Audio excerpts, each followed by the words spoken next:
में मतलब हमारा थोड़ा सा असर है, बट मेरे अकाउंट्स को तो पूरा सप्रेस किया जाता है, जैसे चाहे वो मेरी यूट्यूब हो, फेसबुक हो। नहीं, आपके होगा, पर आपके समर्थन में जो लोग करते हैं वो उसे नहीं रोक सकते। मगर जो वही है आपकी स्ट्रेंथ। जो सेंट्रल मेरा अकाउंट है उसको तो पक्का रोकते, मेरा यूट्यूब अकाउंट को तो पूरा दबा रखते। मेरा भी कुछ नहीं है, कहीं कुछ नहीं आता है, लेकिन जो हम लोगों के पक्ष में बात बोलते हैं वो फैलती है। मैंने देखा है कि जब भी सरकार पे कोई प्रेशर आता है, जैसे अगर कास्ट सेंसस की बात हो, अदानी की बात हो, एमएसपी की बात हो, किसानों की बात हो, तो ये कोई ना कोई गिमिक निकाल देते हैं।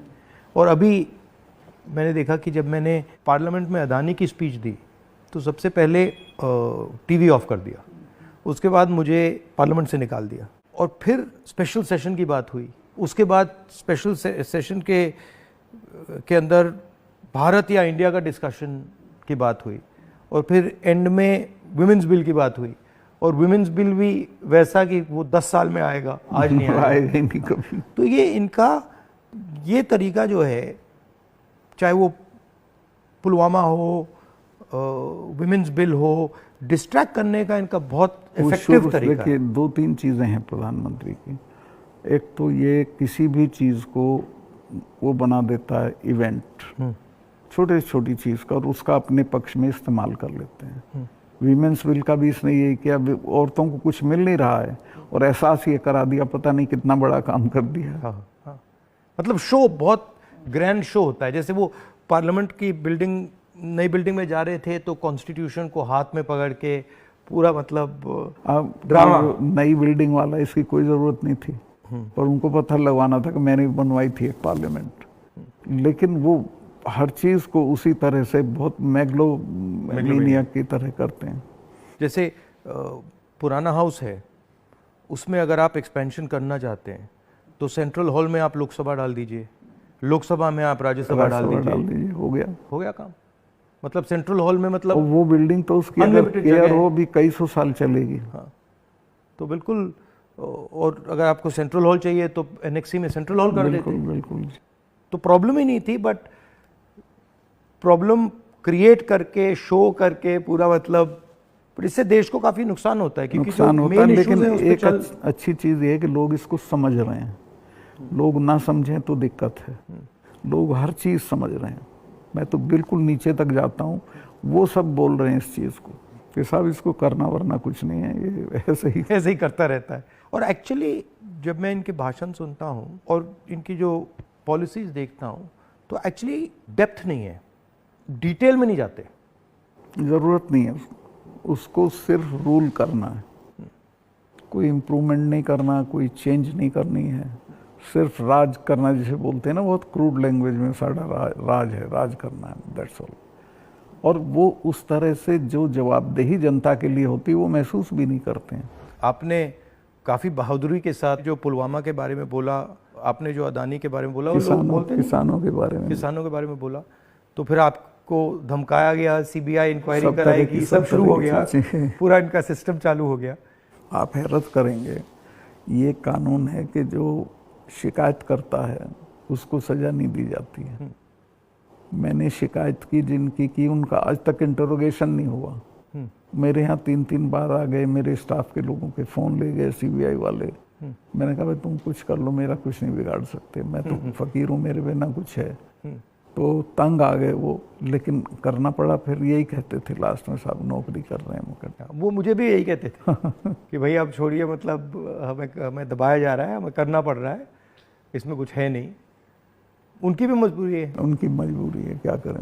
हम बात कर रहे हैं तो इसके बाद में आप पर भी थोड़ा आक्रमण करेंगे। जब भी हम किसी से बात करते हैं एकदम आक्रमण शुरू हो जाता है उन पर।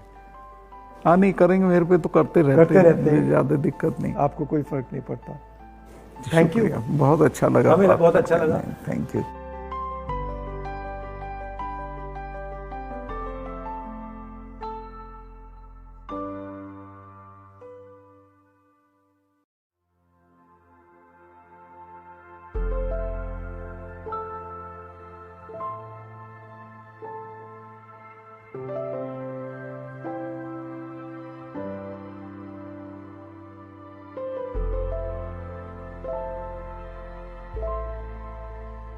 तो आप कब से हैं राजनीति में? मैं राजनीति में स्टूडेंट लाइफ से हूँ, क्योंकि मैं अपनी यूनिवर्सिटी में प्रेसिडेंट था ट्वाइस। और जिस साल मैं यूनिवर्सिटी छोड़ रहा था तभी मुझे चरण सिंह जी ने बुलाया, और चरण सिंह जी के तब 30 MLA छोड़ गए थे।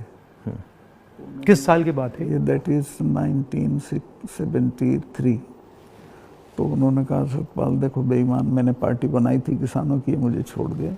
मेरा हाथ पकड़ के उन्होंने बड़ा इमोशनल होकर कहा कि तुम इस पार्टी को संभालो, किसानों की पार्टी है, और किसी से बात मत करो। अभी जाके मेरी मीटिंग है शाम को 5 बजे जिम खाना में, उससे पहले अनाउंस कर दो तुम मेरे साथ हो, और किसी से मत मशवरा। जैसे उन्होंने कहा था वैसे ही किया, और नेक्स्ट डे आ गया कि मैं उनके साथ हूँ। उन्होंने सारी पार्टी मुझे सौंप दी, जनरल सेक्रेटरी बना दिया।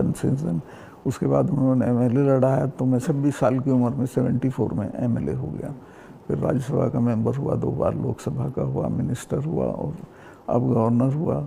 तो तब से लड़ाई झगड़ा कुछ ना कुछ चलता रहता है, बट होल टाइम पॉलिटिक्स में आ गया, फिर प्रैक्टिस वगैरह नहीं कर पाया। तो कैसे थे वो चरण सिंह? चरण सिंह जी वो अच्छे थे। तो उनकी दिक्कत क्या थी कि उनको किसी भी तरह प्राइम मिनिस्टर बनने का एक सपना देखते थे वो। हाँ। तो उसमें उन्होंने इधर उधर किया, और वो कल्चर्ड, ईमानदार, बहुत स्वीट आदमी थे।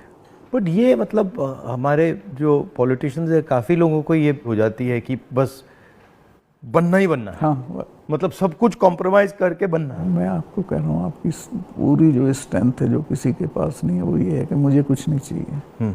इससे सामने वाले सब खलास हो जाते हैं। बट ये होता क्यों है कि मतलब इतनी मतलब इम्पेशंस हो जाती है कि बस हर हालत में ही, मतलब काफ़ी पॉलिटिशियंस ऐसे होते हैं। आज़ादी के फौरन बाद तो राजनीति एक तरह से कर्तव्य था, और लोग करते थे उसको उस तरह। फिर ये प्रोफेशन हो गया, और अब ये बिजनेस हो गया है।